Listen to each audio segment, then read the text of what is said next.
Hello, hello everyone. It's Oscar. Join me today in my YouTube episode to just thank you all my YouTube subscribers and ask you to keep on subscribing. And I hope you're doing very well wherever you are. And today, like I promised last time, I was gonna talk about types of student visa and the process of applying for scholarship, the process of being a student athlete, among different ways you can be. And let's get along together because at the end of it, you will actually get to know more about being a student. So let's just say I wrap up from where I left last time. I asked you and told you to tell me what you need to know, and keep on asking those questions, and I will respond to you uh, in my YouTube in my next segment. For those people who asked me, hey, what are the process of now getting F-1? I will be here, right, to elaborate what is needed. And before I proceed and continue with this discussion, let's first get to know what is being a student.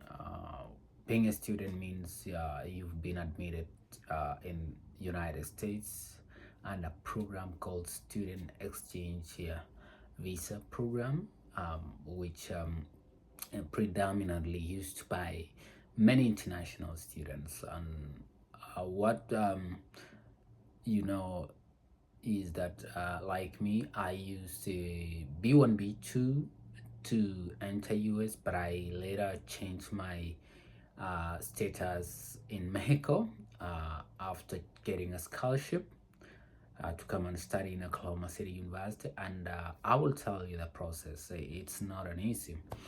I know there are so many bunch of students out in different parts of the world, and this is the right place. I'm gonna explain point by point, and I'd like to assure all those students who are looking for scholarship that it's a global thing. It's not just from a place. It's not from a certain country. Everyone is looking to get a scholarship from a different point of their country, and that's why I ask you to let's get together in this chapter, and I'm gonna elaborate every detail that is involved in this type of visa. So after saying so, what is the process of getting an F1 visa? And before that, you must have done your research concerning student visa. You must do your research why you need to come and study US. You need to figure out which state do you want it, what school meets your needs. All those things are your parameters that drives you.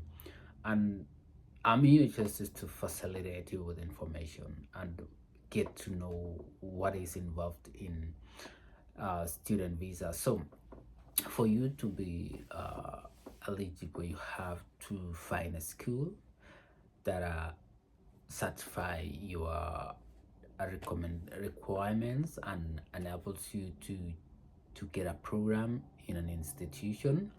And while looking for school, make sure the school is certified, make sure that it's a accredited institution in US that will issue you with I-20 and the program you are gonna study.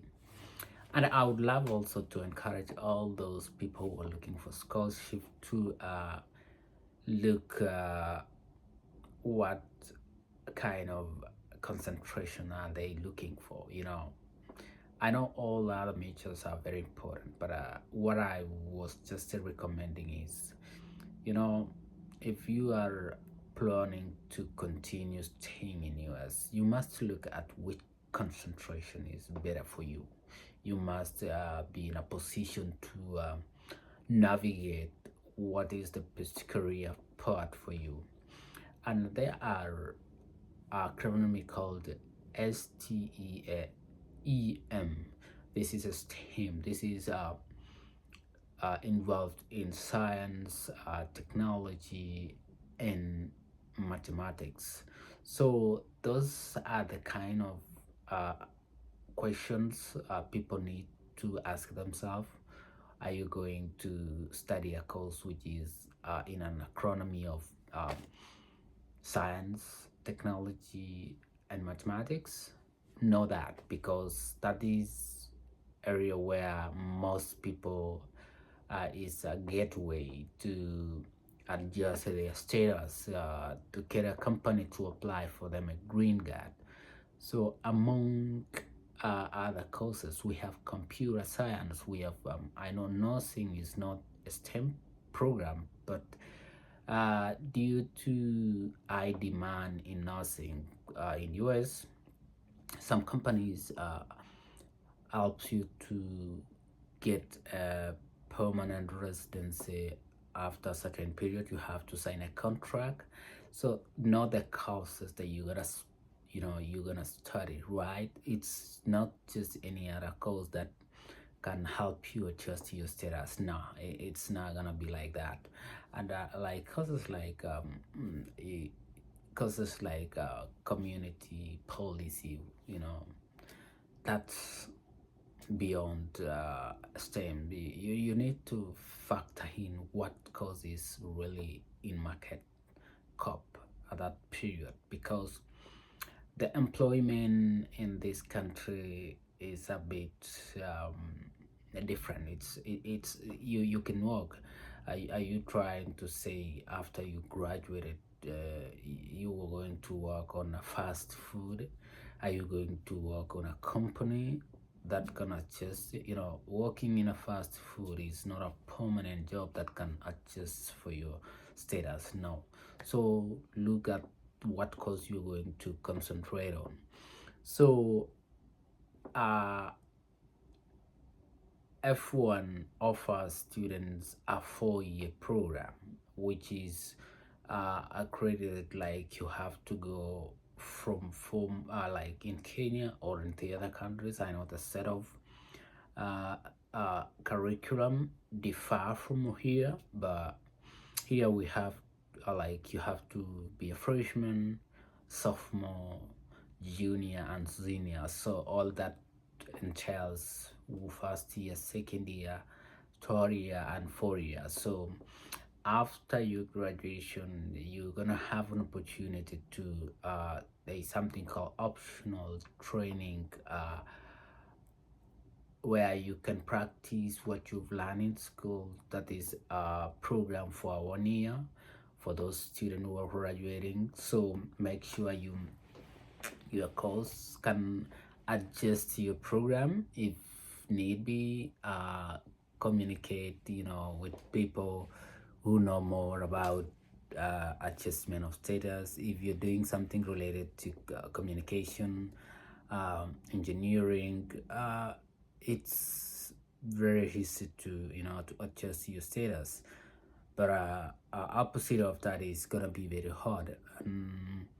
Having said that, after your program expire, if you are willing to still continue with studies, you need to update that. If you believe you know gonna stay here, there is a grace period of 60 days where your student exchange visa program terminates itself, and it is automatically terminates itself.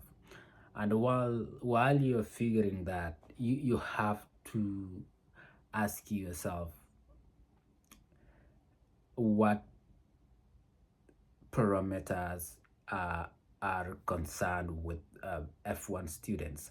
So there is kind of F-1 visa requirements that you need to meet.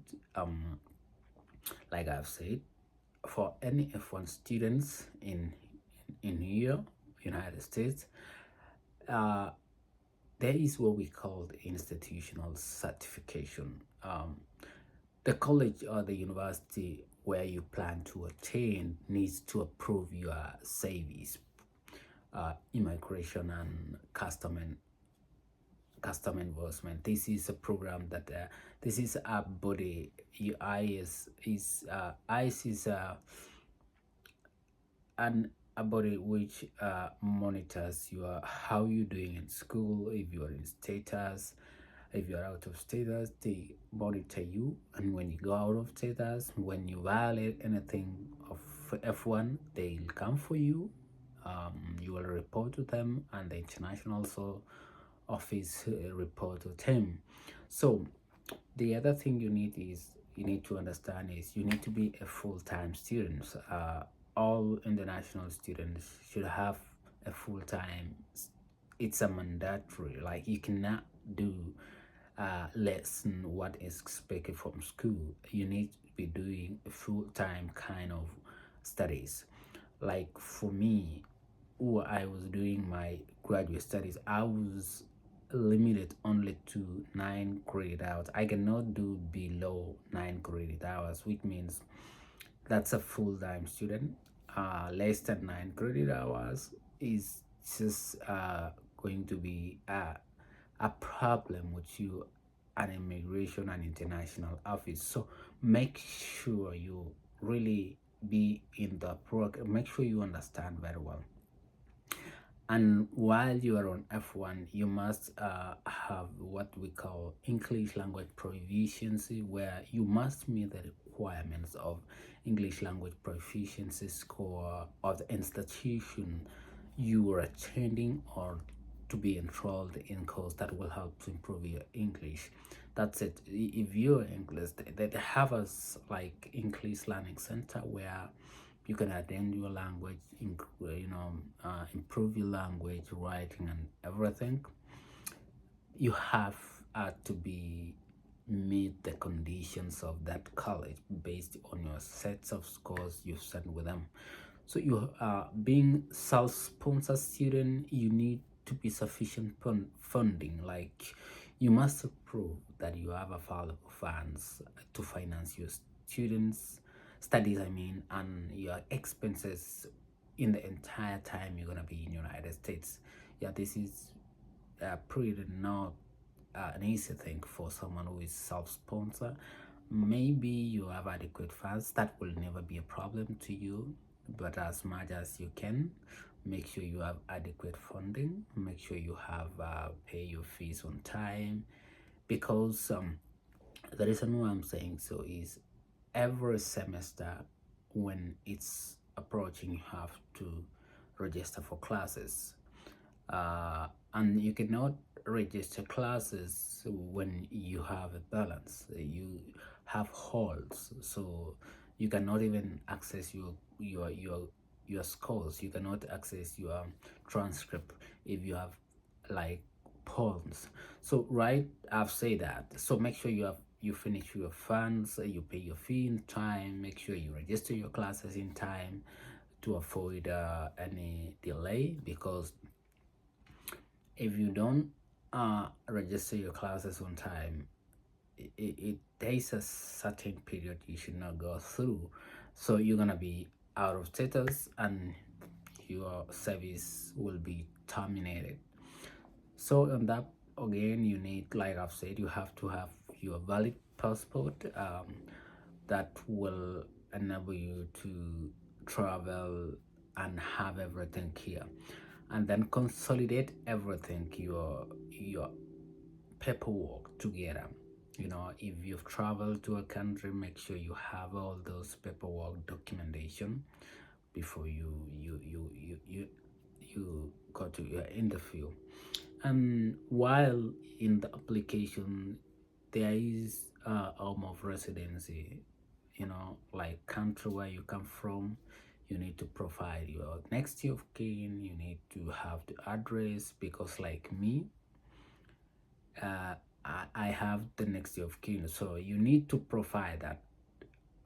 Upon graduation, are you planning to go home?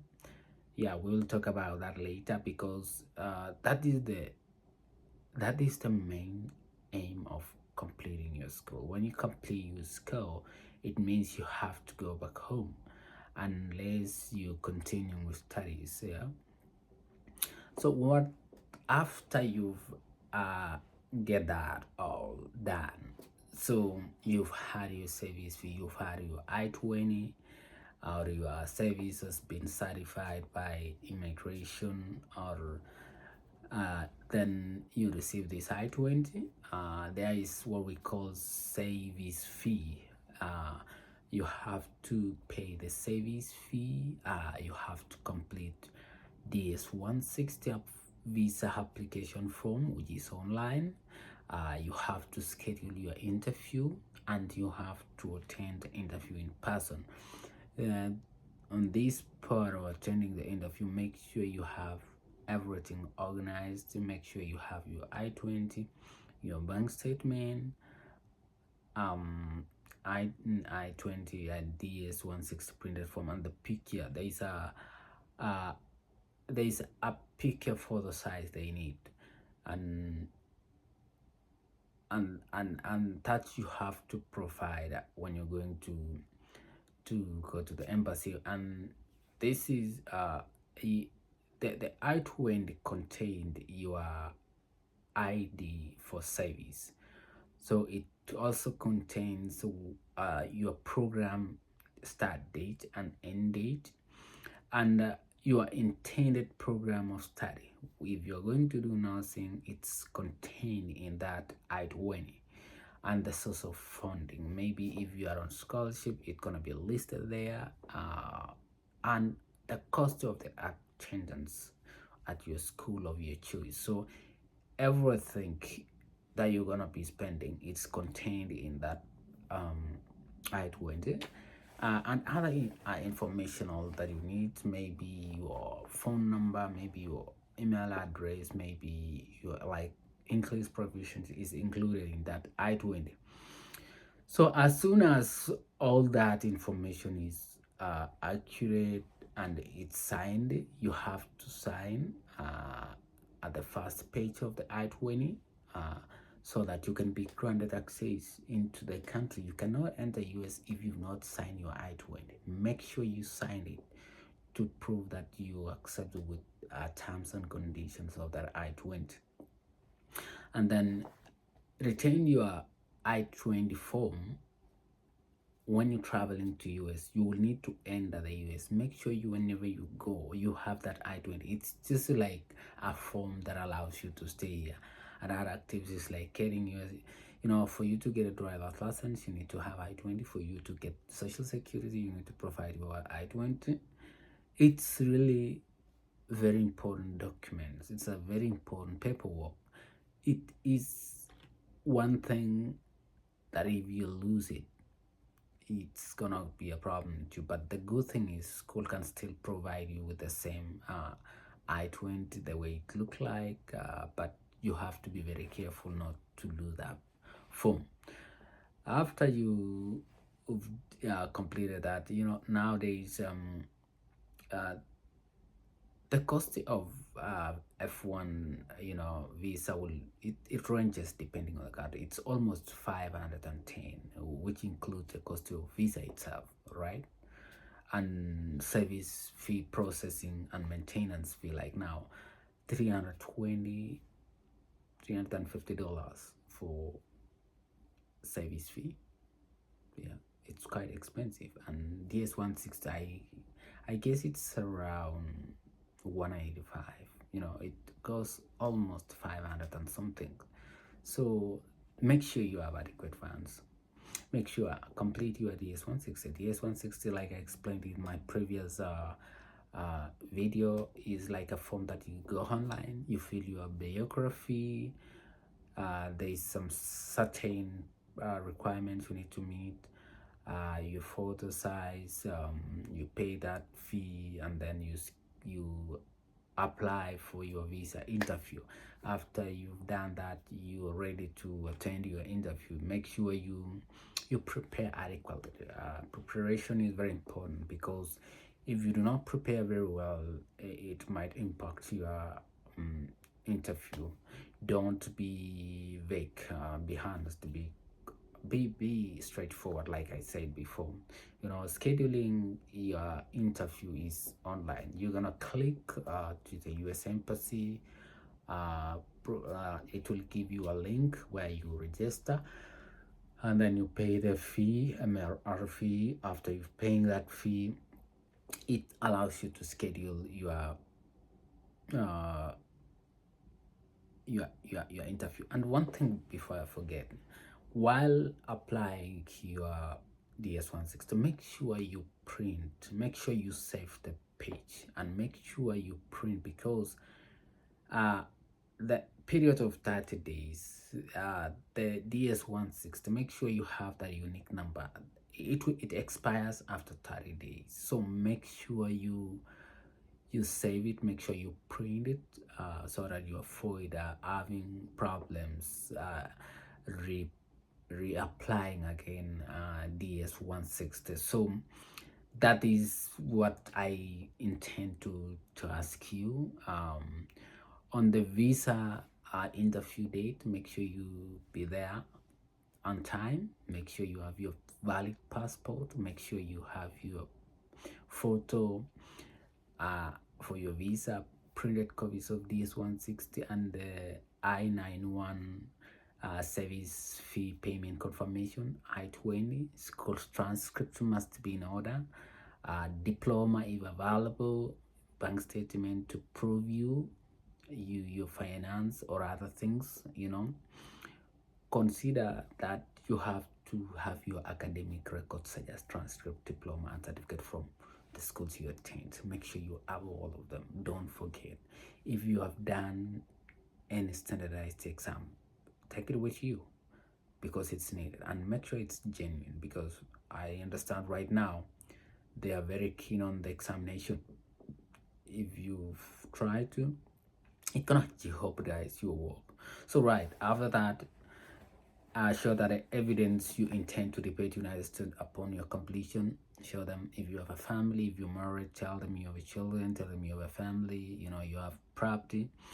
And then the statement providing your ability to pay your educational and living expenses. That's all wrap up in that bank statement. You need to have source of money, and that's it.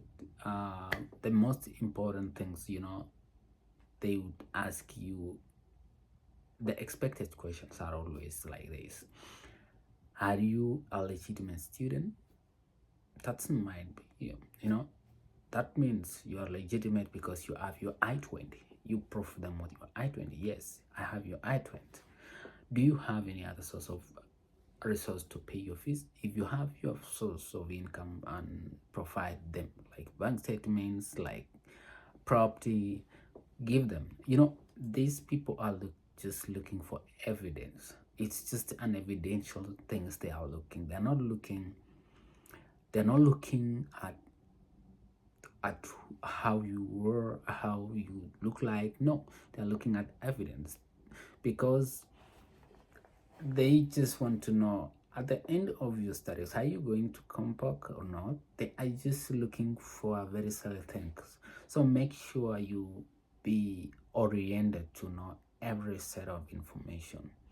Provide them with clear, precise information. Be comprehensible. Like, don't be jerk. Just provide them with answers that they need, not questions, because they don't put around the push. If you don't know something, just say I don't know. When I was going to embassy, they asked me, do you know one of your professor? I was already knowing two of my professors, so I mentioned that. So they asked me, it seems to be you a very good runner. Can you stay and run for United States? I said no. I have to represent my country. I have to come and have my family, my parents at home, so I have to come back. I have to go back home at that. So that's when I was in Mexico. So do you plan to return home after completion? This is what I've talked, like Yes, I plan to come on because I have this and this. I am employed, I have my job, I have my properties, I have my company. Provide them. They just gonna prove this. And the other questions let me ask you. Why did you pick this university? What is the reason? If you have other reasons or convincing, yeah, tell them. If you applied because they give you a good scholarship, okay. If it's a very nice, you feel it meets your needs, it is one of your objective to go and study in that university because you saw it is necessary, provide with them. And they would also ask you what other universities did you apply. If you have a copy of universities that you had applied, you can tell them, you can, you ask them, I have applied this and this. How will you pay your education? If you are on a scholarship, you provide, it's listed in the I-20. If you're private students, also it's listed on how you pay you from your personal pocket. You have a sponsor, you work, your government, etc. Those are the things they will ask you. Do you have any relative in US? This is a very turning question. If you have a relative, you have to tell them you have a relative. If you don't have a relative, tell them you don't have a relative, because at the end of the day, right, they will know you have a relative or not, because maybe one of your relatives has listed you if you are here. If you plan not to tell, they will know though. I must tell you, they will know. Anyways, they will know. So what are your plans after your graduation? Like, they ask you this, they often ask you, what are your plans after your graduation? They will ask this question, and it's very, very common question that has been asked ever. So tell them you're going to home after graduation, you're going to look for employment home, or if you are employed, tell them and ask them that, like, as much as you're gonna come home because you have things to take care of, prove them. So they will ask you what do you have any other plans while in US? Tell them if you have plans. Don't show them you have plans. Just tell them you don't have. Your plan is just to go study, get you a degree, and go home. So they sound things like maintaining your visa in United States. As an international student, I've talked about being maintaining 12 credit hours or 12 credit hours for undergraduate. While studying, you have to comply with rules, codes, as well as requirement condition of F-1. Make sure you enter to US not more than 30 days before your program. As soon as you arrive, contact your designated school official. Make sure you arrive on your university. Contact your DS again before you start. Take list of your I-20 and attend all your classes. Maintain good academic scholarship. If you need extra time to complete your program, which is exceeding the end of your date specified in the I-20, make sure you tell your DOS to discuss the options about this. Make sure you enroll as a full-time student. That's what I told before. If you drove a class, please make sure you inform your DOS or advisor. And that is all about an F-1 is expected. Now, what are the ways you can apply schools? There are so many options you can apply schools, and they can accept you if you prove with them. Like I said, some school will need some scores. Some school will need you to send your test from your body to their school. They will not acknowledge your transcript directly sent by you. They will need, like Kenya, they will need National Examination Council to send directly, and you have to pay for that. That's an extra thing you have to know. For those students, for you to get into university, it's very competitive, I know. You have to know your GPA. You have to calculate your GPA, and then for those who are coming undergraduate, they will ask you somebody to evaluate your transcripts, and then you will pay for them. They will send to the school direct, and they will send to you.